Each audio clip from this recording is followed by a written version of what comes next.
নাটকের শুরুতেই আমরা দেখতে পাই ফাতেমা ফুপুকে ওনার মেয়ে ফারহানা এসে বলে, মা মা কিছু একটা খাইতে দাও না, খুব ক্ষুধা লাগছে। ফুফু মানে ফারহানার মা তখন তাকে বলল, আচ্ছা তুই গিয়ে হাত মুখ ধো। এর পরেই ফাহাদের মা ফুপুর রুমে এসে বলে, ফাতেমা, ও দুইজনেই এখানে, তোরা তাড়াতাড়ি রেডি হ। তখন ফুপু অবাক হয়ে জিজ্ঞেস করল, কেন, কই যাব? তখন ফুপুকে ফাহাদের মা উত্তর দিলেন, তোর রাজপুত্র ভাইস্তা ফাহাদের শ্বশুরবাড়িতে দাওয়াত পড়েছে, দাওয়াত খাইতে যাব। ফুপু তখন অবাক হয়ে বলল, কি বলো এখন? ফাহাদের মা বুঝিয়ে বললেন, আরে তারা বড়লোক মানুষ না, তারা তো সবসময় ব্যস্ত থাকে। বৌমা, তারপরে ফাহাদের শ্বশুর, তারা মাইন্ড করবে যদি না যাই, বুঝছস নাই? তারা অপমানিত হবে। বৌমা অপেক্ষা করতেছে আমাদের জন্য, তাড়াতাড়ি রেডি হ। তখন ফুপু বলে উঠলেন, ভাবি আমি না যাই, ফারহানারে নিয়ে তুমি চলে যাও। ফাহাদের মা তখন ফুপুকে উদ্দেশ্য করে বললেন, ফাতেমা, মেহরিন বললে তো ঠিকই যেতি না, দৌড় দিতি সবার আগে। চল যাই, তাড়াতাড়ি রেডি হ তাড়াতাড়ি, সুন্দর করে রেডি হবি, ঠিক আছে? তাড়াতাড়ি যা, হাত মুখ ধো। ফাহাদ অফিসে যাওয়ার সময় সায়রাকে বলছে, Saira, thank you so much. Saira জিজ্ঞেস করল, ফর হোয়াট, মানে কিসের জন্য? ফাহাদ বলল, আমার ফ্যামিলিকে এই বাসায় ইনভাইট করার জন্য। সায়রা তখন হাসি মুখে বলল, অফকোর্স, তাড়াতাড়ি চলে এসো। ফাহাদ বলল, থ্যাঙ্কস। পরের দৃশ্যে আমরা দেখতে পাই মেহরিনের বাবা মায়ের সুন্দর একটি কথোপকথন। বাবা বলছেন, মেহরিনের মা, সামনে রোজা, মেহরিনের শ্বশুরবাড়িতে দাওয়াত দিতে হবে না? মা সম্মতি জানিয়ে বললেন, হ্যাঁ, তা তো দিতেই হবে। বাবা তখন বললেন, আমরাও তো ঠিকই ওই বাড়ি থেকে ঘুরে আসলাম, ওরা তো এই বাড়িতে আসেনি। তুমি মেহরিনের সাথে কথা বলো।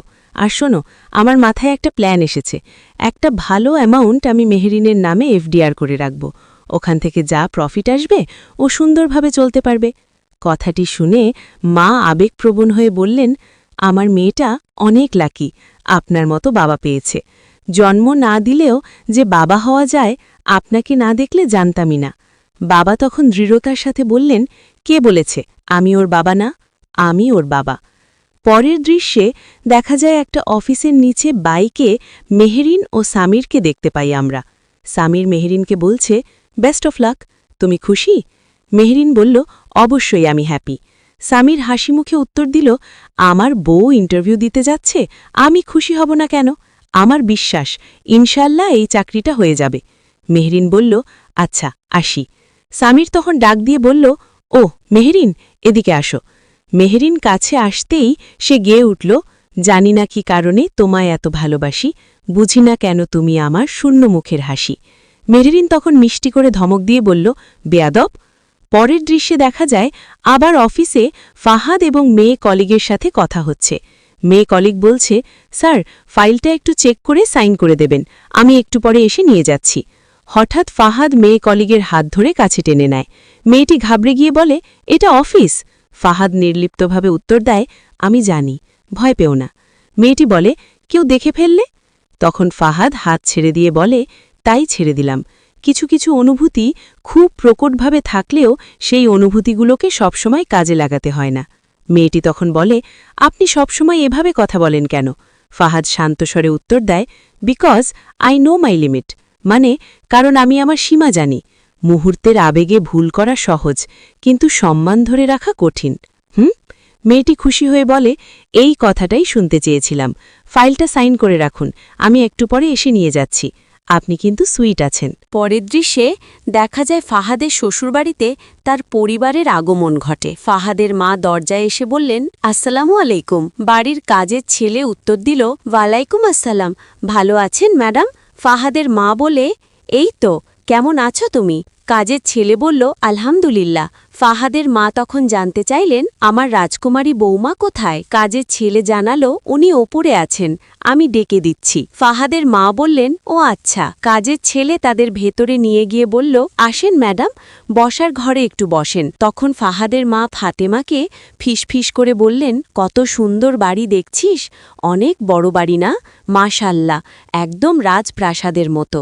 পরের দৃশ্যে দেখা যায় সাইরার ফোনে ফাহাদ এবং ফাহাদের অফিসের মেয়ে কলিগের একটি ভিডিও পাঠিয়েছে সাইরার ফোনে। ওই ভিডিওটা সাইরা দেখে চুপ হয়ে যায়। তখন সাইরা ছিল ওদের বাড়ির সুইমিং পুলে। তখন ওখানে কাজের ছেলে এসে সাইরাকে জানায়, ম্যাডাম, ফাহাদ স্যারের বাবা মা আসছে। সাইরা বলে, গিয়ে বসা, আসতেছি। পরের দৃশ্যে আমরা দেখি ড্রয়িং রুমে ফাহাদের পরিবার বসে আছে। ফাহাদের মা চারপাশ দেখে মুগ্ধ হয়ে বললেন, কত সুন্দর, বড় সাজানো গোছানো ড্রয়িং রুম, তাই না ফাতেমা? ফাতেমা বলল, হ্যাঁ, অনেক বড়, কিন্তু আমাদের ঘর ছোট হলে কি হবে, আমাদের ঘরও অনেক সুন্দর। ফাহাদের মা নাক চিটকে বললেন, আরে কিসের সাথে কি যে তুলনা দিস ফাতেমা, কোথায় আগরতলা আর কোথায় চৌকিদার তলা? ফাতেমা শান্তভাবে বলল, চৌকির তলায়ও শান্তি আছে ভাবি। এরপর ফাহাদের মা তার স্বামীকে বললেন, এই যে এবার আমারে এরকম একটা দোলনা কিনে দিবেন। ফাহাদের বাবা চিন্তিত হয়ে বললেন, কিন্তু বাসার অভ্যেস তো,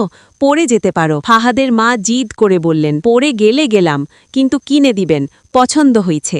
একটু পরে সাইরা ড্রয়িং রুমে এসে বলে, আসসালামু আলাইকুম। ফাহাদের মা খুশিতে বলে ওঠেন, বৌমা, কেমন আছো তুমি?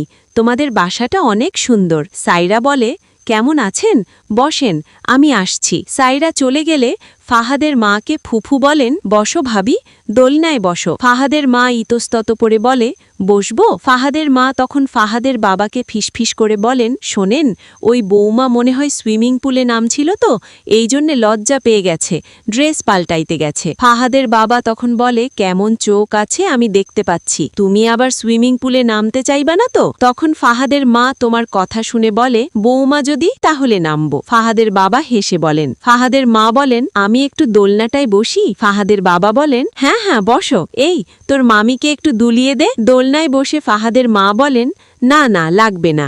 সারাটা জীবন যদি এরকম আরামে দুলতে পারতাম, জীবনটা কতই না সুন্দর হতো। ফাহাদের বাবা মজা করে বলেন, তোমাকে মানিয়েছে কিন্তু ভালো দোলনার সাথে, থেকে যাও বেয়াইয়ের বাড়িতে। ফাহাদের মা হেসে বলেন, সহ্য হইতেছে না আমার দোলনা। এর পরের দৃশ্যে দেখা যায় আবার অফিসের নিচে মেহেরিন ও সামিরকে। সামির মেহেরিনের চুপ থাকা দেখে বলছে, ইন্টারভিউ ভালো হয় নাই, চুপ করে আছো কেন? আরে মন খারাপের কি আছে, ইন্টারভিউ সামনে আরো দিবা তো, সমস্যা নাই তো, তুমি তো লাকি, ফার্স্ট টাইম তুমি ইন্টারভিউ দিছ, চাকরি হয়ে গেছিল। হ্যাঁ, চাকরিটা করো নাই, সামনে আবার ইন্টারভিউ দিবা, সেকেন্ড টাইম হয় নাই, থার্ড টাইম হবে, থার্ড টাইম না হলে ফোর্থ টাইম হবে, সমস্যা নাই তো। তখন মেহেরিন মুচকি হেসে বলল, চাকরিটা আমার হয়ে গেছে, স্টার্টিংয়ে 50,000 স্যালারি। কথাটা শুনে সামির খুশিতে আত্মহারা হয়ে বলে, আলহামদুলিল্লাহ, আলহামদুলিল্লাহ বলেই সে মেহেরিনকে জড়িয়ে ধরে। মেহেরিন লজ্জা পেয়ে বলে, কি করো, রাস্তার মধ্যে মানুষ আছে না? সামির আনন্দে বলে ওঠে, তো সমস্যা কি, আমার ওয়াইফকে আমি জড়ায় ধরতে পারবো না? মেহেরিন বলে, তাই বলে যেখানে সেখানে? সামির হাসতে হাসতে বলে, অভিনন্দন, অভিনন্দন। পরের দৃশ্যে দেখা যায় খাবারের টেবিলে ফাহাদের পরিবারকে দেখতে পাই। ফাহাদের মা কাজের ছেলেকে জিজ্ঞেস করলেন, এইসব খাবার তুমি রান্না করেছ? ছেলেটি জানালো, না ম্যাডাম, আমাদের আলাদা বাবুর্চি আছে রান্না করার জন্য। ফাহাদের মা জানতে চাইলেন, ও, বৌমা কোথায়? বৌমাকে ডাকো, খাবে না আমাদের সাথে? ছেলেটি আমতা আমতা করে বলল, না, উনি তো রুমে রেস্ট নিচ্ছেন। ফাহাদের মা জেদ ধরে বললেন, ডাকো, বলো আমাদের সাথে খাক, একসাথে খাই। ছেলেটি ভয় পেয়ে বলল, উনি রেস্ট নিলে ডাকা নিষেধ। ফাহাদের মা বিরক্ত হয়ে বললেন, আরে কিসের নিষেধ, আমার কথা বলো, যাও আসতে বলো, আসবে। ছেলেটি অসহায়ভাবে বলল, না ম্যাডাম, আমার চাকরি চলে যাবে, ডাকা নিষেধ, ডিস্টার্ব করলেই আমার কথা শুনে। ফাহাদের ফুফু ছেলেটিকে থামিয়ে দিয়ে বললেন, কি করছো? না না, ডাকতে দিও না, ঠিক আছে ঠিক আছে, আমরা একা খাবো। ফাহাদের ফুফু তখন পরিস্থিতি স্বাভাবিক করতে বললেন, ভাবি, কি দিব তোমাকে, পোলাও নাকি রাইস? ঠিক আছে। ফাহাদের বাবা দীর্ঘশ্বাস ফেলে বললেন, একেই বলে বড়লোক বেয়াইর বাড়ি। ফাহাদের মা স্বামীকে সান্ত্বনা দিয়ে বললেন, তার তুমি কষ্ট পাচ্ছ কেন, আমরা খেয়ে নিই একসাথে। এর পরের দৃশ্যে দেখা যায় সবজির বাজারে মেহেরিন ও সামির সবজি কিনতে দেখা যায়। সামির একটা ফুলকপি হাতে নিয়ে বলছে, এইটা দাও তো। মেহেরিন বলে, আমাকে একটা দাও, দেখি, তুমি বুঝবা না, তোমার কি মনে হয় এটা ভালো হবে? এটা ফ্রেশ। মেহেরিন হেসে বলল, আমি তো কিছুই চিনব পরিচয়, ওইটাই ভালো, এটা দাও, এইটা। টোটাল কত আসছে, চলো সামনের দিকে কি কেনা যায়। পরের দৃশ্যে দেখি ফাহাদের পরিবার ফাহাদের শ্বশুর বাড়ি থেকে বিদায় নিচ্ছে। যাওয়ার সময় ফাহাদের মা কাজীর ছেলেকে জিজ্ঞেস করলেন, বৌমা বিদায় দিতে আসবে না? ছেলেটি জানালো, উনি তো একটু অসুস্থতা ফিল করতেছে, রুমের মধ্যে আছে। ফাহাদের মা চিন্তিত হয়ে বললেন, ও অসুস্থ, তাহলে আমি একটু দেখা আসি। ছেলেটি বাধা দিয়ে বলল, এক কাজ করেন ম্যাডাম, আমারে বলছে কেউ যেন ডিস্টার্ব না করে।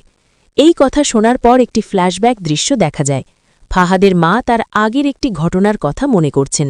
ফ্ল্যাশব্যাক দৃশ্যে দেখা যায় ফাহাদ এসে তার মাকে বলছেন, চেয়ারম্যান স্যার আজকে আমাকে বললেন যে তার মেয়ের সঙ্গে আমাকে বিয়ে দিতে চান।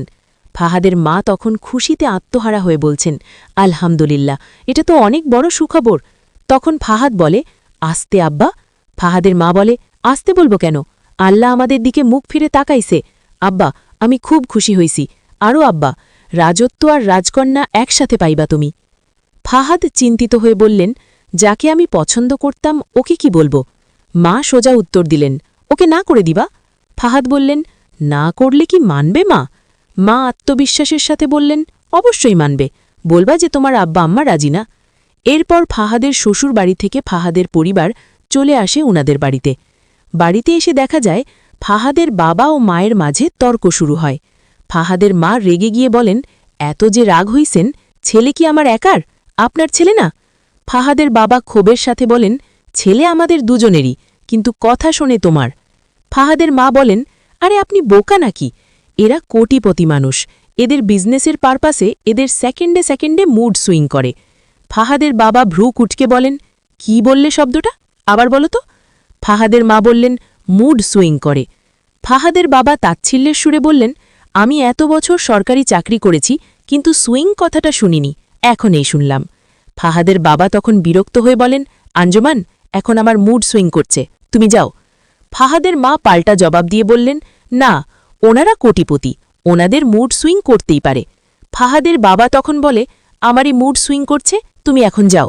ফাহাদের মা তখন বলল, আপনারই মুড সুইং মানাই না, আপনি মুড সুইংয়ের যোগ্যই না। দর্শক, এখানেই শেষ আজকের পর্বটি, তবে আগামী আমরা দেখতে পাব আরও টান টান উত্তেজনা। দর্শক, আগামী পর্বে কি হতে যাচ্ছে তা জানতে হলে চোখ রাখুন আমাদের ইউটিউব চ্যানেলটিতে। আমাদের গল্প।